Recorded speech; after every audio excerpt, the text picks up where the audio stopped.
How's it going, crew? This is Happy Days, and today we're going to look at how to make your very own custom-built biome fishing holes. And the point of doing this is so you can get a lot of biome loot without having to actually visit the biomes yourself. So you can build these really close to your base.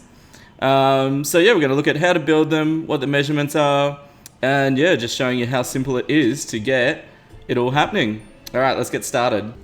Okay. So this was in response to a lot of you have been asking for a world download, and a problem is I make my traps on a lot of different worlds, so I've started building everything into one ultimate world, so you can start downloading this really soon. What we're going to do today, and you can see on my mini map here, I've been creating biomes just under the ground, and I've got the NPC angler just up the top here. So let's go down with our little slimy. And I'll show you what we've done. So you saw the hello one. And here's just a smaller one I've made for jungle. So basically you can just throw your rod in and get attacked and catch some fish. So you've got an option. You can either make the smaller one like this, or you can actually create the larger hello one I've got up there. A good point of doing that is you might want to... A reason for doing that is you might want to also farm mobs up here as well and turn it into a bit of a trap. So it's up to you. Alright, next thing I'm going to show you the measurements to get started. Okay, one of the first things I've been doing to get started is to make sure the biomes are separated so you're not getting too much overlap. So to do this, I've been counting about 20 blocks downwards from the base of the last biome. Now I'm building the biome walls out of brick. And the point for that is, guys, if you use brick, it actually prevents the biomes from spreading outwards. So corruption, hello, they spread very aggressively. So you might want to, you don't have to, but I definitely recommend it.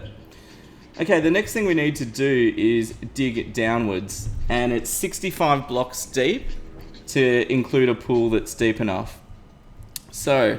one thing I recommend is using mining potions, and I've made a few in advance, and I definitely recommend making a few of those because you can see you can dig it up super quickly this way. And I just I put a little thing for the end of where the biome should end. Okay, so I'm going to dig all this out and then I'll show you the next step. Okay, so I've finished digging out this small room. And just apologies, I just noticed I said you had to dig 60 blocks down. I was thinking about or 65 blocks down. I was thinking about the 20 block gap in between the biomes. So it's actually only 40 down, and then it's 45 across. And you can see I've taken the time to plug the holes underneath, just so we don't have mobs spawning and things like that. You can see there's a little area in here that I might fill up quickly. Just so, it's not spawning up too many mobs around me. So I'm going to finish that and then I'll show you what to do next.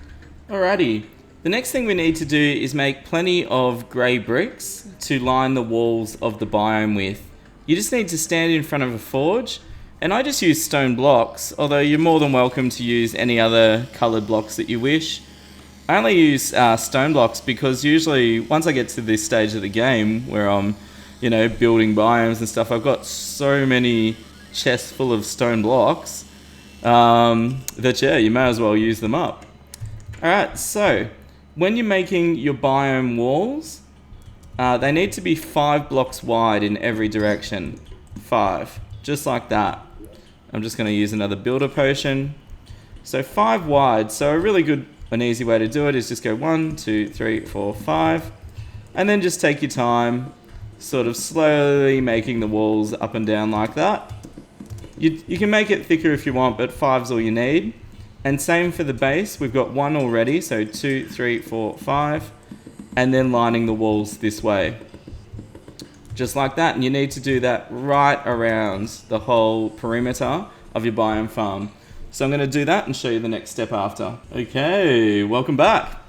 So we've got our 5 brick wide wall right around the outline, and on the map here you can see it's going right around the perimeter. The next thing we want to do is take our biome block that we'll be using to transform this area, and putting it down.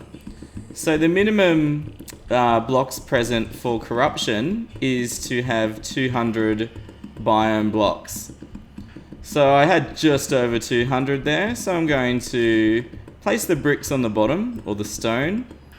And then what I like to do is just put a bit of a ring around the room just in the dirt, and then plant the appropriate seed. And what that does is give the room a bit of character. And yeah, it sort of, you know, adds a bit of the plant life to the room as well. So just putting that around. I'll put some more torches down. I know it's getting dark. And then I've killed Eye of Cthulhu a few times, and you can just space out some corrupt seeds like that. Get that happening. And you'll notice the biome has changed. You should notice the background change, which I'm still a little bit off. So yeah, so I'll finish this off and then I'll come back. Okay guys, the next part of making a biome fishing hole is to maximize the fishing power of the biome fishing trappy thing, you know what I'm saying? So basically it's about how deep your water is.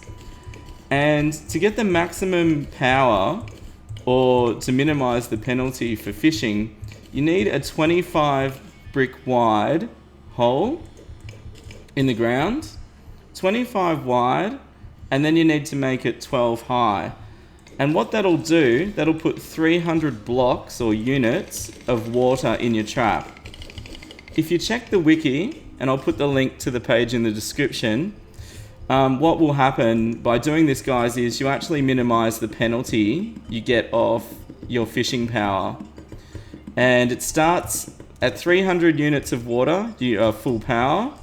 So it's, you know, based on your fishing rod and bait. And every time you go down after that, you actually get penalized, which sucks, quite frankly. So that's starting to look pretty good there. So I'll get all this finished and then we'll look at the last few steps. Okay guys, and really that's pretty much it. You just need to fill up your trap with water, and then I've actually extended the back out a bit. I've put in some crimson saplings, and yeah, so let's give it a shot and cast our line in and see what we catch here. So I'm just using worms as bait at the moment, so who knows what we're going to catch? Nothing. Try again. You got to be patient when you fish, obviously. I put my worms in my hotbar. I don't know if that makes a difference. No? Okay, we started with the bass. What else? An eben koi. Cool. So as you level up your fishing gear, you'll get better things, different crates and all that stuff too. Alrighty, and a specular fish. So I've gotten a few different things now. So that's pretty much all there is to it, guys. Off camera, I'll do a bit of work getting rid of some of this frost stuff because I don't want all that there. And that's all there is to it. And if you follow this, you can make your own awesome little fishing biomes. You could add some plants in here if you really wanted to. And yeah, it's a lot of fun. A lot of fun to do. I'm really enjoying making this part of the world. If you guys want to keep up to date with how the Ultimate World's going, why don't you add me on Twitter at happydaysgames.com, at happydaysgames. I'll keep you up to date. I'll let you know when the world map's available for download. So, and you can also give me some tips. What would you like to see in the Ultimate World? So far we've got the Pumpkin Frost Moon farm, and we've got a few of these biome farms. I'm loving making it. I can't wait to release it for you all. Maybe you're happy to have a play with it now. Alright, as always, thanks for watching. Smash that like button. Leave a comment if you've got any tips for fishing sort of stuff, because I'm pretty new at this, so I haven't done a lot of fishing. And yeah, I'll see you next time, crew. Stay happy. It's Happy Days signing out.